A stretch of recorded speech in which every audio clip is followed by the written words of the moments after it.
we dey talk about something wey be the cornerstone of our economy, something where our entire economy, our entire money dey about. We dey talk about oil. Yeah, as my people dey call am. See news wey talk say our oil production don drop seriously from 1.42 million barrels per day. It don drop to only 30,000 barrels per day. They say na pipeline vandalism dey cause am. We don dey hear about this vandalism for long time now. How this 1.4 million barrels dey take comot for the country? So wetin e mean for us? E mean say government no go get plenty money like that again because we dey depend on oil. E mean say less money to circulate, less money for road, less money for school, less money for hospital, less money for palliative.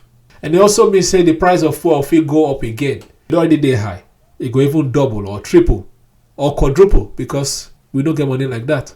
And if the price of oil go up, automatically it go affect everything where we dey buy, everything where we dey eat.